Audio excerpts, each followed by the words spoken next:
खैर, उत्थों धन गुरु नानक साहिब महाराज उपदेश करके वापस आउंदे ने। फिर जदों तीजी उदासी आउंदी है तो तीजी उदासी दे विच किहड़ा इलाका चुनिया आप जी ने। जे मैं इत्थे अर्ज करां, गुरु नानक साहिब महाराज ने अपने नाल जे किधरे बाले नूं लिया है हिंदू नूं, तो नाड़ मुसलमान नूं भी साथ लेना भुल्ले नहीं हैं। भाई मरदाना जे किधरे आप जी हिंदुओं के तीरथ ते गए ने हरिद्वार, तो धन गुरु नानक साहिब महाराज मुसलमानों के तीरथ ते जाना भी नहीं भुल्ले ने। अरब देश की धरती मक्का, ये तीजी उदासी पच्छम वल अरब देश तपदी हुई धरती, उत्थे जाके खलकत नूं उपदेश करते हैं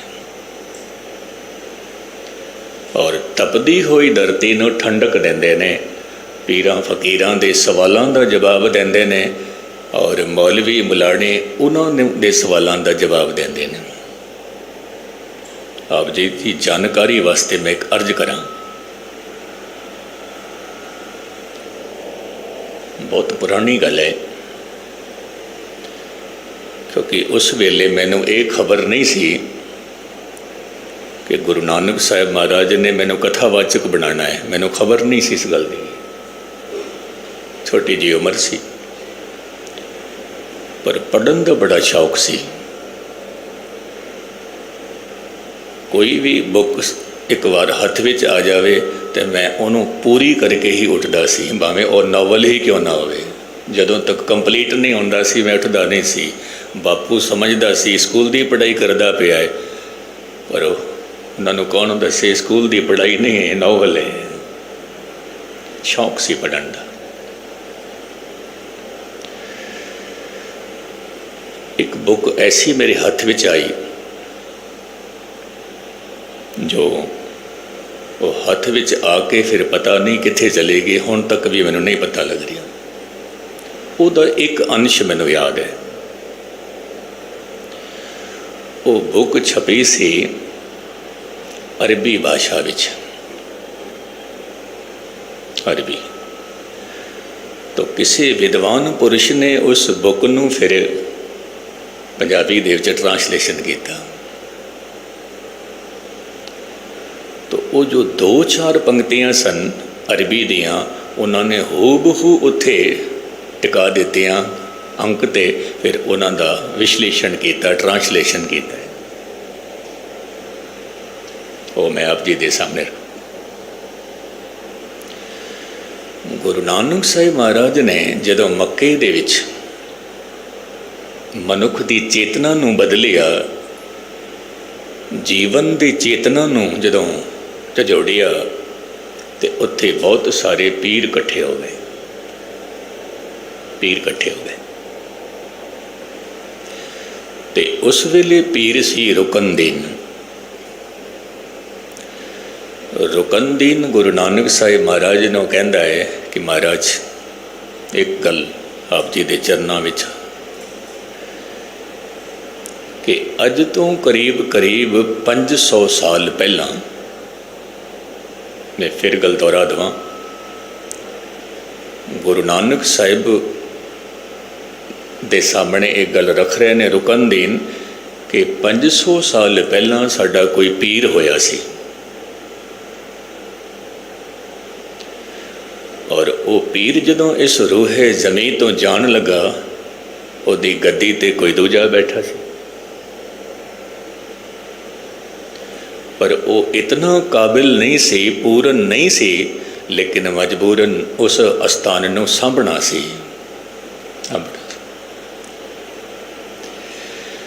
तो किसी ने सवाल किया पीर जी नूं, महाराज एक गल दसो, आप जी जा रहे हो तो इस धरती ते कोई होर संत, कोई होर पीर होएगा कि नहीं होएगा आप जी वर्गा? तो उसने कागज ते अरबी भाषा विच कुछ बोल लिखे, बोल लिखे। उसने कहा मेरे वर्गा संत तां कि खुद खुदा होवेगा इस धरती ते आएगा, खुद खुदा होएगा इस धरती ते कदम रखेगा। तो संगत कहती है महाराज उहदा सबूत की होवेगा, उहदी निशानी की होवेगी कि वह खुद खुदा रूप होएगा। तो उसने किया कि इस धरती ते आके वो कोई ना कोई अजमत दिखाएगा, कोई ताकत दिखाएगा। और जदों इस तरह की वो अजमत विखावे, ताकत विखावे, तो फिर एक चिट्ठी मेरी उसनों दे देना, उसनों दे देना। तो जदों गुरु नानक साहब महाराज ने मक्के दे विच जदों उन्हां दी सोच नूं बदलिया, प्रवृत्ति नूं बदलिया, तो और रुकनदीन ने वो कागज़ गुरु नानक साहब नूं दे दिता। और उहदे विच जिहड़ी मूल पंक्ति सी वो की लिखी सी कि जे इस तरह का कोई काबिल फकीर आ जाए तो उन्हां तो निशानी दे तौर ते खड़ाऊ मंग लेना। तो रुकनदीन कहन लगे महाराज ये खड़ाऊ अपनी सानू देनी पैगी। ये वेखो ये साढ़े 500 साल पहला साडा पीर होया है, ये उन्हां दी भविखवाणी है, उन्हां दी भविखवाणी। मैं कई बारी सोचना हाँ कि सानू बहुत सस्ते विच गुरु नानक मिल गया, जां बहुत सस्ते विच साडा जन्म गुरु नानक दे घर हो गया है, बहुत सस्ते विच, उहदी कदर नहीं होंदी। हकीकत है। मैं कई बार जदों कथा ते बाहर जाना तो संगतां दा अपना प्रेम हुंदा है गलबात करन दा, ते कोई संत जी कह के बुलाएगा, कोई महाराज महाराज कह के बुलाएगा, तो मैं हस पैना। कहते ने ज्ञानी जी क्यों हसदे हो, असीं आप जी नूं संत जी कहते हैं, आप जी नूं महाराज महाराज कहते हैं, तुसीं हसदे क्यों हो। मैं कहा मैनूं अपने घर की गल याद आ जाती है, बीबी दी याद आ जाती है।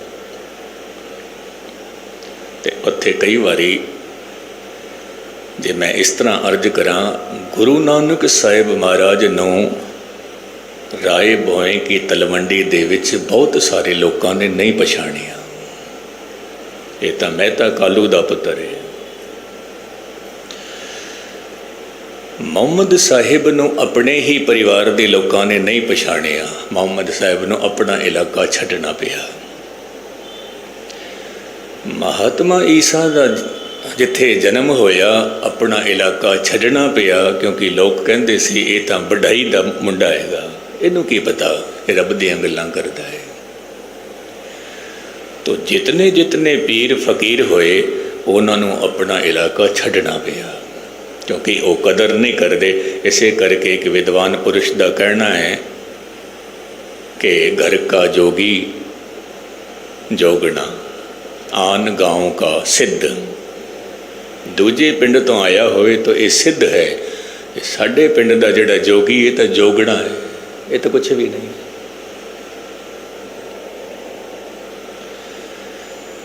तो मैं अर्ज कर रहा सी, आप जी कदे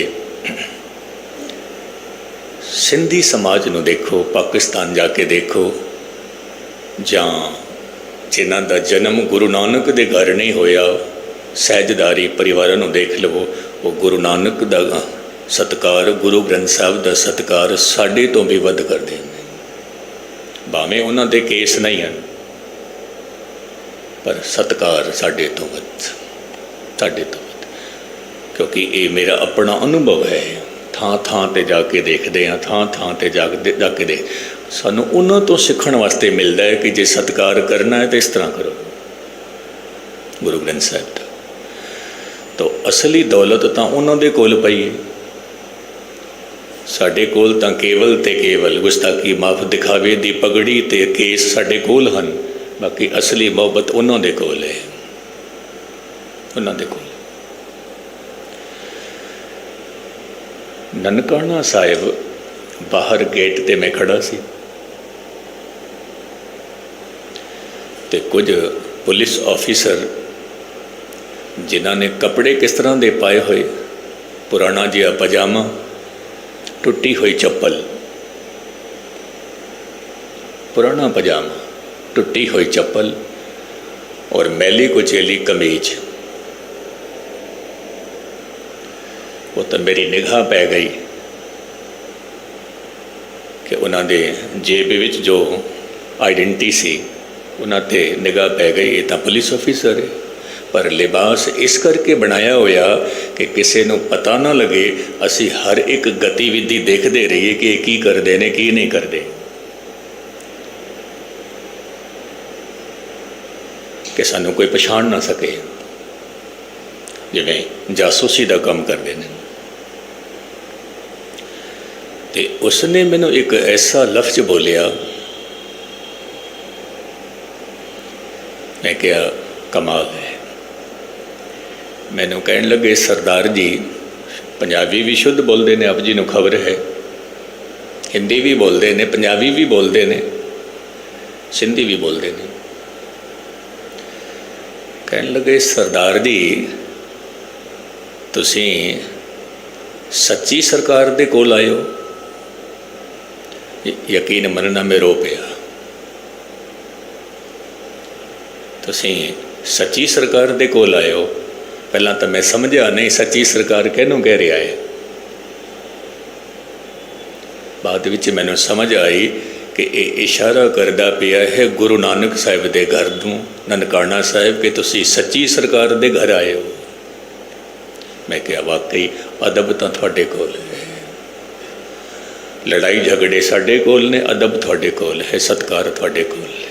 फिर सिंधियां नूं देखो, उन्हां दियां बीबियां नूं देखो तो किस तरह सत्कार करते हैं। फिर सहजधारियां नूं देखो, उन्हां दे बच्चियां नूं देखो किस तरह सत्कार करते हैं गुरु ग्रंथ साहिब का। असी तो केवल दावा करके बैठे, साडे कोल पगड़ी है, साडे कोल केस नहीं, बस। बाकी अदब इन्हां देखो। मुसलमानां दे कोल अदब है, हिंदू ब्राह्मणां दे कोल अदब है, सिंधियां कोल अदब है, पर साडे कोल उतना नहीं। रुकन दीन ने धन गुरु नानक साहिब ने कहा, महाराज कृपा करो एक खड़ाऊ सानू दे दो। उत्थे नमस्कार करते ने, मत्था टेकते। धन गुरु नानक साहिब महाराज अरब देश की धरती नूं ठंडक दे के वापस आउंदे ने करतारपुर। करतारपुर उदों तक गुरु नानक साहिब की उम्र हो गई सी 52 साल। 52 साल हुण करतारपुर साहिब आके आप जी इत्थे ठहर गए ने।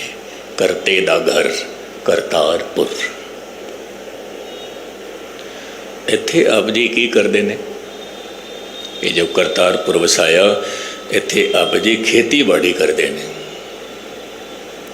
इत्थे संगतां नूं उपदेश भी करते हैं सवेरे शाम, और उस तो बाद आप खेती भी करते हैं, और उस तो बाद आप जी थां थां ते जाके ये भी देखते हैं कि संगतां ते कितना कुछ असर पिया है कथा दा ते कीर्तन दा ते संगत दा,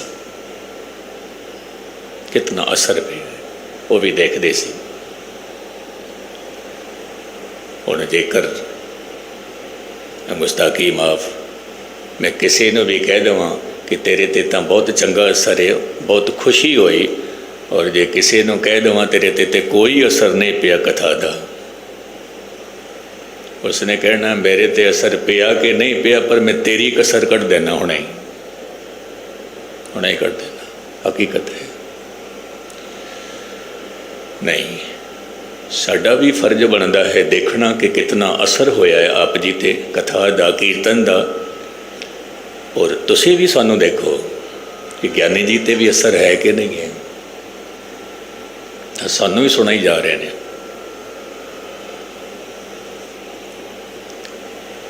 तो 18 साल का समा गुरु नानक साहिब जी ने करतारपुर साहिब बिताया।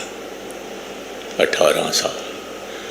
एक शब्द दिन विच 3 बार पढ़िया जाता सी, गगन में थाल रव चंद दीपक बने तार का मंडल जनक मोती। ये 3 बार इस करके पढ़िया जाता सी क्योंकि इस दियां मूल पंक्तियां हन कि सब में जोत जोत है सोई, तिस कह चानन सब में चानन। राती कथा दे विच मैं जिक्र कर रहा सी, क्योंकि अज रात भी दास की हाज़री है फाइनल। उस तो बाद फिर जद कदे मौका मिलेगा फिर सेवा विच हाज़र होवांगा। मैं अर्ज कर रहा सी, गीता की एक पंक्ति है, श्री कृष्ण जी महाराज अर्जुन नूं कहंदे ने, ऐ अर्जुन तीन किस्म की भगती होंदी है। भगती तो लोग करते हैं पर तीन किस्म की होंदी। पहली किस्म यह है, भगती करदियां करदियां सारियां दे विच एक नज़र आ जावे, सारियां दे विच एक नज़र आ जावे, भाव सब गोबिंद है, सब गोबिंद है। इस भगती नूं कहंदे ने सात्विक भगती। सात्विक भगती सारियां दे विच एक नज़र ना आए, सारियां दे विच वखरा वखरा नज़र आए, भाव मैं भी आत्मा, तू भी आत्मा, तू भी आत्मा, पर आत्मा वखरी वखरी नज़र आए। इस नूं कहंदे ने राजसी भगती। राजसी भगती। लेकिन तीजे वो भी होंदे ने जो संगत तां रोज़ करते हैं, पाठ तां रोज़ करते हैं, पूजा तां रोज़ करते हैं, पर अंदर दा दीवा बुझिया होया है, दूजे विच तां रब की दिसना, अपने विच भी नहीं दिसता। इस नूं कहंदे ने तामसी भगती। तामसी भगती। ते हुण आप जी अपने आप नूं पुछो कि आप जी नूं सारियां विच ओ नज़र आया तो तुसी सात्विक भगती दे विच हो। जे आप जी नूं ये महसूस होया कि असी सारे दे सारे जीव रूप हाँ, ते किसी भी जीव नूं दुखाना नहीं है, असी जीव रूप हाँ सारे दे सारे, तो आप जी दी ये राजसी भगती है। और जे किधरे अंदर हनेरा ही हनेरा है, कुछ भी नहीं समझ आ रहा, तो तामसी भगती है। तामसी। मुक्तसर मैं अर्ज करां, 18 साल दे विच आप जी ने हर एक सिख नूं, हर एक प्रेमी नूं, उहदे जीवन नूं देखिया। हुण आप जी ने इस जोत नूं कोई नवा घर देना सी, क्योंकि आप जी नूं मैं एक गल कह देवां कि जदों असीं कपड़े बदलते हाँ, असीं केवल ते केवल कपड़े ही बदले हाँ, तुसीं तां उही हो। तुसीं नहीं बदले, कपड़े बदले ने। या फिर असी कोई घर बदलते हाँ, नवा मकान लेंदे हाँ, पर मकान विच रहन वाले तां तुसीं उही हो, घर बदले आए। घर दे विच रहन वाले नहीं बदले ने, घर बदले आए। हुण गुरु नानक साहिब ने घर बदलना है तो घर की तलाश, तो घर की तलाश आप जी ने किस तरह की? जिवें भगत कबीर साहब जी कहते ने, कबीर कसौटी राम की। हुण जे कसौटी राम दी होवे, झूठा टिके ना कोई, क्योंकि राम सच्चा है, सच्चा। और राम सच्चा है, और इसे करके असी जदों अर्थी नूं लैके जाने आ, असी की कहंदे आ, राम नाम सत है। इस तो की भाव है कि राम दा नाम सत है। मेरे नाल जो तबला वादक होंदा सी, जदों असी कीर्तन करते सी, वो थोड़ा जिहा मखौलिया टाइप का भी सी, छोटी उम्र सी, मखौल करदा सी, ते संगत उहदे मखौल ते ऐतराज़ नहीं करते सी। वो किसी बीबी नूं कह दिंदा सी सलाम अलैकुम, किसी बीबी नूं कह दिंदा सी राम राम, किसी नूं कुछ कह दिंदा सी, किसी नूं कुछ, तो सारे हसदे सी। एक घर दे विच विआह दा प्रोग्राम सी, कीर्तन करन जाना सी, ते बीबी कहंदी जाने जी छेती आ जाना। हसमुख परिवार सी, तो असी जदों पहुँचे उन्होंने घर तो मेरे तबले वाले ने कह दिता, बीबी राम नाम सत है।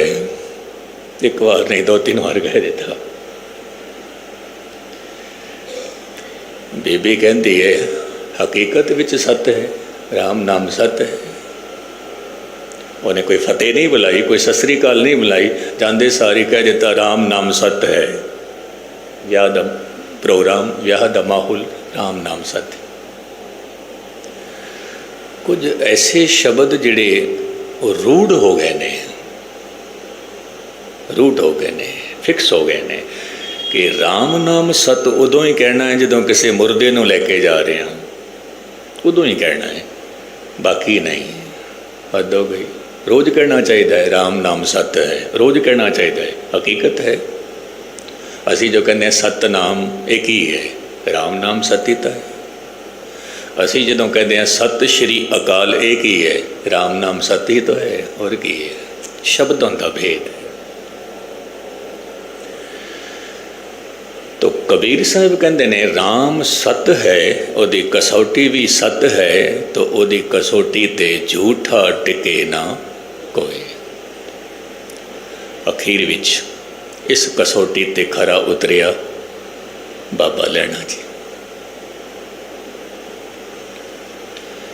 तो अखीरले बोल जदों गुरु नानक साहिब ने कहे, भाई लैणा जी एक गल दस, सारे चले गए तू क्यों नहीं जाता? तो भाई लैणा जी कहन लगे, महाराज मैं तो निथावा हाँ, मेरा तो कोई घर ही नहीं है, मेरी तो कोई थां ही नहीं है। तो गुरु नानक साहिब महाराज कहन लगे, भाई लैणा निथावा तू नहीं सी, निथावा मैं सी। मैनू किसी थान दी भाल सी, मैनू वो थां लभ गई है, लभ गई है। हुण मैं तेरे हिरदे विच बैठ के मैं कुछ कहना है, कुछ कहना है। घर बदलिया, जोत वही है, जोत भी वही है, जुगत भी वही है। ते केवल सह काया फेर पलटी, काया बदली। 70 साल की उम्र संपूर्ण हुई, आप जी ज्योति जोत समा गए। सूरज किरण मिले, जल का जल हुआ राम। सारियां दे विच खबर फैल गई, गुरु नानक साहिब जी ज्योति जोत समा गए। जितनी भी संगत इकट्ठी सी उत्थे खड़ी सी, उन्हां दे विच हिंदू भी सन, मुसलमान भी सन। अंतिम संस्कार किवें करिए? हिंदुओं ने कहा असीं अपनी रीति मुताबिक करना है, क्योंकि वेदी कुल दा है। मुसलमान कहन लगे बेशक वेदी कुल दा है, पर साडा भी पीर है, और जिहड़ा पीर हुंदा है उहदी कोई जात नहीं होंदी, उहदी कोई पात नहीं होंदी। उस असीं अपने ढंग नाल अंतिम संस्कार करें। तो इतिहास कहता है कि इन्हां दा छेती ही फैसला हो गया, और गुरु नानक साहिब दा अंतिम संस्कार होया। जदों दिन सी फुल चुगण दा, इसनूं बस गौर दे नाल समझना, उस तो बाद मैं समाप्ति करना। जदों फुल इकट्ठे किए गए, फिर इन्हां दा आपसी समझौता होया कि अद्धे फुल सानू दे दवो, अद्धे फुल तुसीं ले लवो।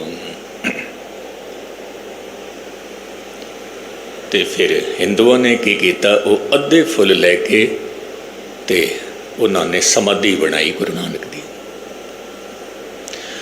मुसलमानों ने अद्धे फुल लैके ते उत्थे फिर अस्थान बनाया गुरु नानक साहब का। हुण अस्थान 2 बन गए, 2 बन गए। हुण कहते हैं कि रावी दरिया जो 18 साल तो गुरु नानक दी गल सुन रही सी, एक ओंकार सतनाम। 18 साल तो रावी नदी ये पुकार सुन रही सी, निरंकार दी धुन सुन रही सी कि वो एक है। फिर एक दे गीत गाउण वाला, एक दी समझ देण वाला, और सारे जगत नूं एक दी सोच देण वाला, अज उहदे 2 स्थान बन गए। एक ने समाधि बनाई हुई है, दूजे ने मकबरा बनाया है। रावी दरिया कहती मैनू कबूल नहीं है, कबूल नहीं है। ਰਾਵੀ ਦੇ ਵਿੱਚ ਹੜ੍ਹ ਆਉਂਦਾ ਹੈ ਔਰ ਉਹ ਦੋਵੇਂ ਹੀ ਅਸਥਾਨਾਂ ਨੂੰ ਰੋੜ ਕੇ ਲੈ ਜਾਂਦੀ ਹੈ, ਰੋੜ ਕੇ ਲੈ ਜਾਂਦੀ ਹੈ। ਕਹਿੰਦੇ ਨੇ ਅੱਜ ਤੱਕ ਵੀ ਪਤਾ ਨਹੀਂ ਲੱਗਿਆ ਕਿ ਗੁਰੂ ਨਾਨਕ ਸਾਹਿਬ ਦਾ ਸੰਸਕਾਰ ਕਿੱਥੇ ਹੋਇਆ ਸੀ, ਅੱਜ ਤੱਕ ਵੀ ਪਤਾ ਨਹੀਂ ਹੈ ਉਹਦਾ ਅਸਥਾਨ ਕਿਹੜਾ ਹੈ। ਅੱਜ ਜੇ ਆਪ ਜੀ ਕਰਤਾਰਪੁਰ ਸਾਹਿਬ ਜਾਓ ਤਾਂ ਅਸਥਾਨ ਬਣਿਆ ਹੋਇਆ ਹੈ, ਪਰ ਮੈਂ ਆਪ ਜੀ ਨੂੰ ਅਰਜ਼ ਕਰਾਂ ਉਹ ਰੀਅਲ ਅਸਥਾਨ ਨਹੀਂ ਹੈ, ਅੱਗੇ ਪਿੱਛੇ ਖੋ ਗਿਆ ਰਾਵੀ ਦਰਿਆ ਦੇ ਵਿੱਚ। ਬਾਬਾ ਸ਼੍ਰੀ ਚੰਦ ਜੀ ਨੇ ਫਿਰ ਉਸ ਅਸਥਾਨ ਦੀ ਮਿੱਟੀ ਲਿਆ ਕੇ ਤੇ ਦਰਿਆ ਦੇ ਉਰਲੇ ਪਾਸੇ ਜਿੱਥੇ ਅੱਜ ਦੇਹਰਾ ਬਾਬਾ ਨਾਨਕ ਅਸਥਾਨ ਬਣਿਆ ਹੋਇਆ ਹੈ, ਉੱਥੇ ਫਿਰ ਗੁਰੂ ਨਾਨਕ ਸਾਹਿਬ ਦਾ ਅਸਥਾਨ ਬਣਾਇਆ ਬਾਬਾ ਸ਼੍ਰੀ ਚੰਦ ਨੇ ਮਿੱਟੀ ਉੱਥੋਂ ਲਿਆ ਕੇ।